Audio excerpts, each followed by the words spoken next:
سید الطائفہ حضرت جنید بغدادی رضی اللہ تعالیٰ عنہ صاحب برکات اور صاحب کرامات، آپ کی کرامتیں بہت مشہور ہیں، آپ بہت ہی پائے کے بزرگ تھے۔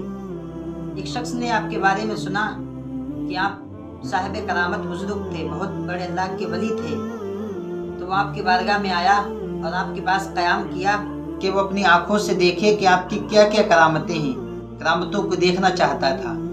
کچھ دن وہاں ٹھہرا رہا تاکہ 1 مہینہ گزر گیا، پھر 2 مہینے گزر گئے۔ وہ اپنے مقصد کے لیے آیا لیکن اس کا مقصد اس کی نظر میں حل نہیں ہوا۔ حضرت جنید بغدادی نے بہت ہی عمدہ طریقے سے اس کی خیر خواہی کی اور جہاں تک ہو سکا اپنے کھانے پینے رہنے سہنے کا تمام انتظام اس کے لیے کیا۔ جب وہ جانے لگا حضرت جنید بغدادی اس کے سامان کی تیاری کرنے لگے۔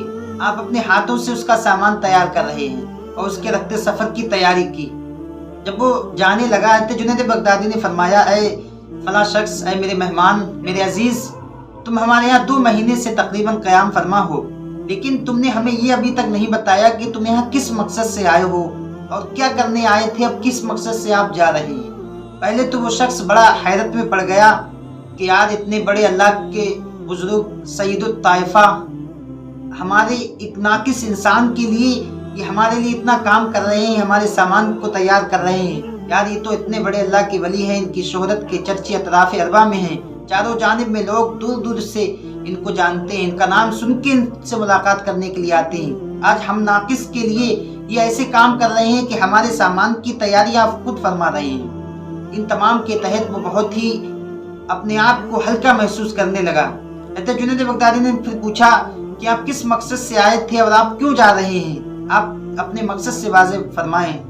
اب اس کا مقصد تو یہی تھا کہ وہ دیکھے کہ حضرت جنید بغدادی کی کیا کرامتیں تھیں، ان کرامتوں کو اپنے آنکھوں سے دیکھے، لیکن اب وہ کیا کہے، لیکن اب وہ کہنے میں شرمانے لگا، شرم محسوس کرنے لگا کہ میں کس منہ سے کہوں کہ حضرت میں نے آپ کے ہاتھوں کوئی کرامت نہیں دیکھی، اسی مقصد سے میں یہاں آنے لگا۔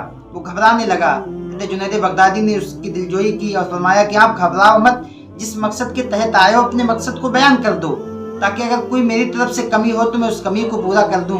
آخرکار وہ شخص ہمت باندھ کر کہنے لگا کہ حضور میں نے آپ کا بہت نام سنا تھا، دور دور سے لوگ آپ سے ملاقات کے لیے آتے ہیں، تو میں آپ کے بارے میں نے سنا تھا کہ آپ صاحب کرامت تھے، آپ صاحب ولایت ہیں، تو اسی غرض سے میں بھی آیا تھا کہ آپ کی کرامتوں کو دیکھوں، آپ کی کیا کیا ولایتیں ہیں ان کو دیکھوں۔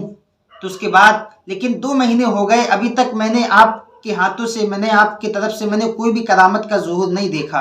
حضرت جنید بغدادی مسکرانے لگے۔ مسکرا کر کے آپ نے فرمایا کہ صاحب، اے میرے عزیز، یہ بتاؤ 2 مہینے آپ نے یہاں قیام کیا، 2 مہینے میں کوئی بھی کام میرا اللہ کے رسول صلی اللہ علیہ وسلم کی سنت کے خلاف دیکھا، آپ کی سنت کے خلاف کسی بھی قدم کو میرا اٹھتے ہوئے دیکھا؟ وہ شخص کہنے لگا کہ حضور ایسا تو ہم نے کچھ بھی نہیں دیکھا، آپ نے جو بھی کیا وہ سنت رسول کے مطابق ہی کیا، جس کام کو بھی انجام دیا وہ سنت کے مطابق کیا۔ اس کے بعد جنید بغدادی نے فرمایا کہ ہاں، اصل میری کرامت، میری ولایت یہی ہے کہ میں کوئی بھی کام سنت رسول کے خلاف نہیں کرتا، اور یقیناً ایک ولی کی ولایت یہی ہے، ولایت کاملہ یہی ہے، ایک حقیقی ولایت یہی ہے کہ اس کا کوئی بھی فعل، کوئی بھی کام سنت رسول کے خلاف نہ ہو۔ ولایت یہ نہیں، کرامت صرف یہ نہیں کہ آدمی پانی پر چلنے لگے، ہوا میں اڑنے لگے، پانی پر اپنا سیر کرنے لگے۔ اصل ولایت یہ ہے کہ اپنے تمام اعمال، تمام احکام، تمام کاموں کو اللہ کے رسول صلی اللہ علیہ وسلم کی سنت کے مطابق گزارنے لگے۔ یہی اصل ولی ہے، یہی ولی کامل کی پہچان ہے۔ مفتی محمد نظام رضا کے یوٹیوب چینل کو سبسکرائب کریں، لائک اور شیئر کریں اور بیل آئیکن کو دبانا نہ بھولیں۔